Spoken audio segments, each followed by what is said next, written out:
Cette vidéo est dédiée à tous les gens qui ne regardent que The Boys sur Prime Video. Salut à tous, ici Reg et aujourd'hui je vais vous conseiller 4 séries Amazon Prime originales. Mais avant de commencer cette vidéo, j'aimerais remercier en décor réel Amazon pour l'avoir sponsorisé car aujourd'hui je vous fais la présentation de la FireCube TV deuxième génération. L'objectif est de laisser tomber votre télécommande afin d'uniquement utiliser les commandes vocales d'Alexa, l'interface vocale d'Amazon. Alexa se branche en HDMI et en câble Ethernet et va permettre de prendre le contrôle de votre télévision. Par exemple, Alexa, augmente le son.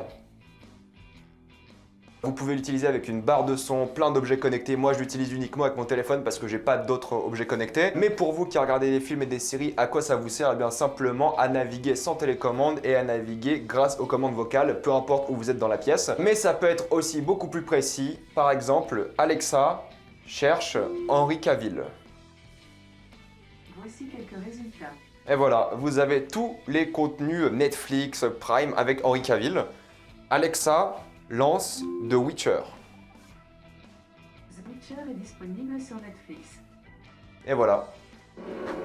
Alexa, mets pause. Nickel. Alexa, montre-nous des films d'horreur. Voilà. Voilà. Vous pouvez parfaitement personnaliser les données de vie privée et vous pouvez couper le micro ici à n'importe quel moment. Le voyant devient même rouge. Pour les fans de multimédia, vous pouvez installer des applications, avoir accès à plein de contenus différents et vous pouvez même l'offrir à Noël. Et oui, c'est un beau cadeau pour les fans de cinéma, pour les fans de séries et qui aiment vraiment les objets connectés. Et je ne peux que le conseiller, c'est aux alentours de 100 €.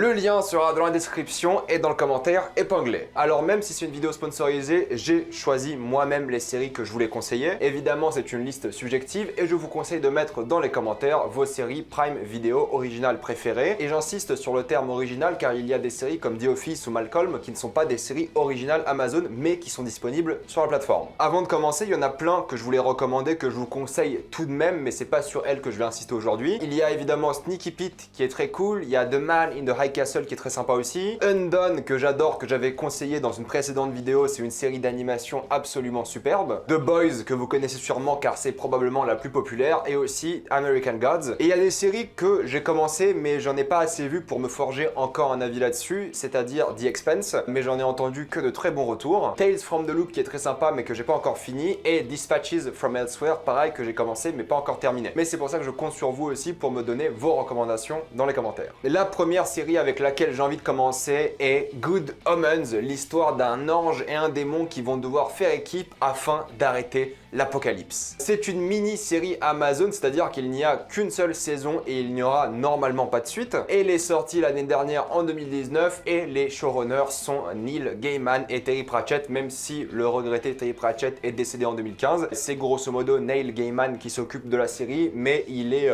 co-auteur avec Terry Pratchett, car la série est adaptée de leur œuvre. Donc c'est assez sympa d'avoir le créateur qui a fait l'œuvre dont est inspirée la série être aux commandes de la série. Normalement, ça voudrait dire que tout sera en adéquation ou du moins le plus possible avec sa vision d'auteur. Et vous êtes 16% à l'avoir vu. Oui, vous pouvez participer à mes sondages sur Instagram et sur Twitter. Et j'ai envie de la recommander parce que déjà, j'aime bien Neil Gaiman, j'aime bien ses œuvres. J'ai pas lu grand chose, mais tout ce que j'ai lu, c'était très cool. Et le voir aux commandes, bah franchement, ça donnait vraiment quelque chose de très compétent et de complètement barré. Il y a d'un côté Michael Sheen et de l'autre côté David Tennant. Michael Sheen joue l'ange et quand tu connais Michael Sheen, il a la tête pour jouer un ange. Il est adorable et dans cette série-là, clairement, il est chou à fond. Il joue un ange tout timide, tout sympa qui essaie d'arrêter l'apocalypse. Et de l'autre côté, David Tennant, bah il joue le diable, il joue un démon, en tout cas pas le diable, mais il joue quelqu'un de plus démoniaque, de plus satanique. C'est le mec sexe et rock'n'roll et c'est un peu l'image qui se donne aussi dans la série. Et c'est vraiment le cœur de la série, c'est l'amitié entre ces deux-là. Mais sachez que c'est complètement barré. Il y a des scènes qui sont complètement loufoques parce que l'objectif de ces deux personnages-là, c'est d'aller chercher l'antéchrist qui va lui causer l'apocalypse. Et il y a tellement de moments où tu te dis, mais c'est complètement barré et fun, mais tout en étant censé dans l'univers qu'ils ont créé. Et c'est un univers un peu plus corporate, c'est-à-dire que le paradis aura des départements. Le paradis paraît être une entreprise plus qu'autre chose et tout est lié par rapport à des contraintes d'entreprise et ça c'est assez marrant à voir. Ça se passe au Royaume-Uni et voir des anges et des démons interagir avec des humains, c'est toujours très divertissant. La série n'est pas parfaite, j'avoue, il y a quelques problèmes, j'ai un problème avec une certaine intrigue de personnages, mais globalement c'est une mini-série qui se regarde très vite et à la limite, à la fin, vous en voulez plus. Donc si jamais ils ont l'ambition de refaire une suite, moi je dis oui, parce que ça s'est plutôt bien fini, mais il y avait vraiment le potentiel d'aller encore plus loin et vu le casting, il n'y a pas que ces deux acteurs là que j'ai cités, il y en a bien plus. J'ai envie de revoir cette série, mais pour l'instant la mini-série est disponible sur Prime Video et je ne peux que vous la conseiller. C'est drôle, c'est fun, ça parle des cavaliers de l'Apocalypse qui viennent en moto, enfin vraiment c'est un truc complètement déjanté mais qui fonctionne du tonnerre. Et je ne peux que vous recommander Good Omens. La deuxième série que j'ai envie de vous conseiller est la série Upload. C'est l'histoire d'un homme qui, après son décès, va être mis dans une sorte de monde virtuel et il va se lier d'amitié avec l'ange, entre guillemets, qui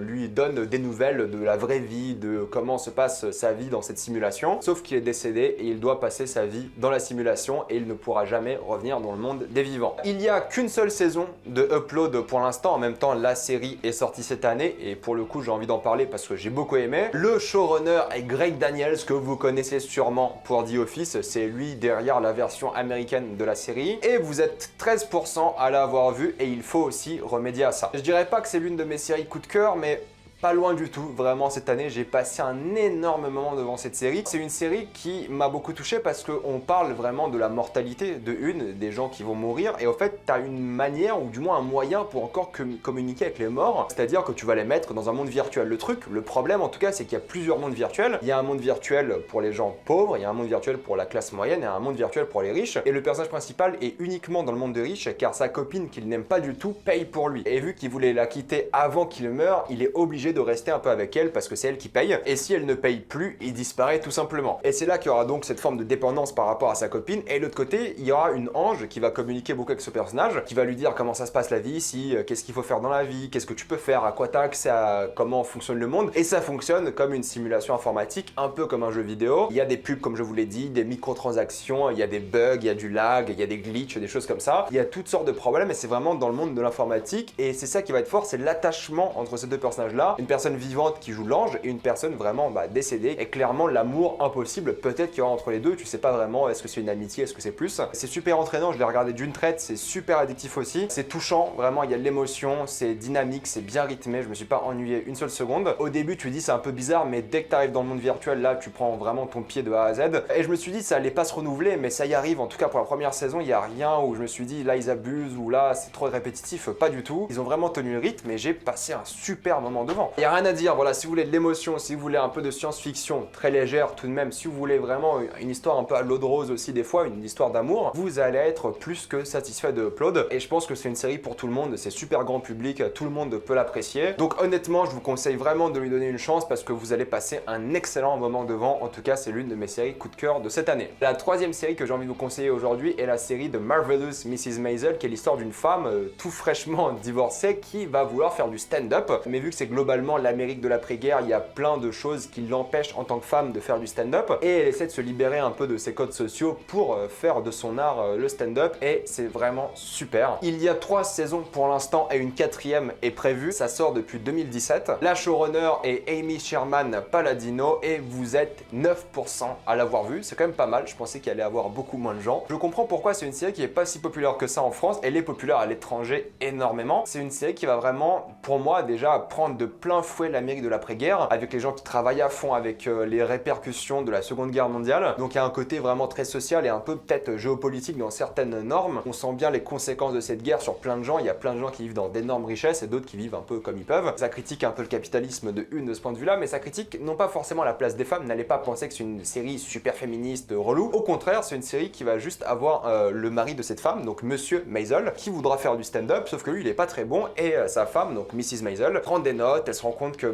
son mari là il fait des bonnes blagues, là il en fait des mauvaises et à force de prendre des notes, à force d'écouter son mari, elle développe son propre style et elle va commencer à faire du stand-up et c'est un peu ça l'histoire de la série, c'est elle qui commence à se libérer de ce que les gens pensent d'elle. Et le problème de cette femme là c'est qu'elle a un humour très cru qui est très mal vu pour une femme à l'époque. Aujourd'hui il n'y aura pas de problème, elle pourrait faire du stand-up comme ça sans aucun souci, ou presque j'imagine, mais vu qu'elle a un humour où elle est pas très propre en tant que femme, elle parle beaucoup de cul par exemple, le premier épisode elle montre ses seins devant tout le monde, ce qui était illégal à l'époque, pour vous motiver ça peut peut-être vous aider, mais globalement elle est très crue, elle est très vulgaire et ça passait pas du tout à l'époque où t'étais censé avoir une élégance quand t'étais une femme. Et c'est un peu sa lutte à elle pour devenir vraiment la meilleure stand-up, essayer de s'organiser, avoir des collègues stand-uppers aussi, faire de la comédie tout simplement parce que son divorce a vraiment brisé et c'est elle qui veut vraiment devenir une meilleure personne. Et le stand-up sera pour elle une sorte d'échappatoire émotionnel et c'est ça qui va prendre de plus en plus de place dans sa vie et c'est ça qui va être touchant. C'est tellement bon, c'est tellement divertissant, il y a tellement de charme à cette série, il y a tellement une sorte d'énergie positive, c'est une sorte de feel good show mais du tonnerre de Dieu, c'est incroyable. incroyable, ça donne la pêche, t'as envie de la suivre dans ses aventures. L'actrice Rachel Brosnahan, elle porte le show à elle toute seule, elle est absolument géniale. Donc si vous voulez voir une comédie avec de l'émotion, vraiment du cœur, avec de bons décors, une bonne mise en scène, il y a une vraie mise en scène dans cette série, foncez, c'est vraiment aussi l'un des coups de cœur que j'ai découvert cette année. Je suis pas entièrement à jour, mais dès que je le serai, évidemment, je vous ferai un retour sur les réseaux sociaux. La dernière série que j'ai envie de vous conseiller aujourd'hui, pour moi un chef-d'œuvre télévisuel, vraiment un gros coup de cœur, l'une de mes séries préférées que j'ai découvert cette année. La série s'appelle Fleabag, c'est l'histoire d'une femme un peu dépressive qui essaie de combler son manque d'affection par le sexe et qui va commencer à chercher de l'amour un peu partout, sauf qu'elle y arrive pas vraiment, elle se comporte vraiment mal avec sa famille, elle a vraiment eu du mal à se retrouver en tant que personne, elle aura perdu l'une de ses meilleures amies et son travail ne fonctionne pas du tout et c'est elle qui essaie de s'en sortir et c'est grandiose, honnêtement c'est grandiose, c'est une série qui est sortie en 2016 pour une seule saison, à la base c'était une mini-série, mais Amazon ont repris pour une saison 2 qui est sortie en 2019. Il y a donc 2 saisons et la série est officiellement terminée, il y a au total 12 épisodes de 30 minutes, ça se regarde vraiment vite et donc la showrunner est Phoebe Waller-Bridge et elle a vraiment cartonné depuis, on la voit vraiment partout et c'est mérité parce que c'est une excellente scénariste, c'est une excellente actrice, c'est elle qui joue l'actrice principale et c'est une excellente showrunner parce qu'elle fait un taf de fou et vous êtes 16% à l'avoir vu et je suis grave content parce que beaucoup m'ont envoyé des messages en me disant que c'est grâce à moi qu'ils ont vu cette série parce que j'avais partagé mon avis sur les réseaux sociaux et là je suis reparti et on va sûrement reparler de cette série dans une vidéo des séries à voir dans sa vie parce qu'elle est vraiment excellente, mais tant qu'on parle de Prime Video aujourd'hui il fallait que j'en parle pour le jeu d'acteur de cette femme qui est incroyable. Elle a tellement d'émotions, pour vous dire la scène finale c'est l'une des scènes qui me broie le plus, c'est tellement puissant en émotion, c'est une vraie claque, mais toute la série hein, vraiment t'as des montagnes russes émotionnelles tout le temps et tu sens de la peine, tu sens de la colère pour ce personnage, tu sens vraiment toutes les émotions possibles et en même temps les personnages secondaires ils sont vraiment bien développés, ils ont vraiment tous une histoire, c'est tellement subtil sur certains trucs et le truc le plus fou c'est que le personnage principal brise le 4e mur. Vous allez me dire on a l'habitude de voir ça ces dernières années mais elle le fait tellement bien et en fait elle va parler à la caméra et elle fait ça durant toute la première saison et l'actrice avait dit qu'elle ne voulait pas refaire une 2e saison parce que c'est quelque chose que tu peux utiliser qu'une seule fois. À partir d'un moment le fait de briser le 4e mur c'est plus drôle et quand elle a fait la saison 2 elle a trouvé une astuce pour rendre ça encore plus intéressant.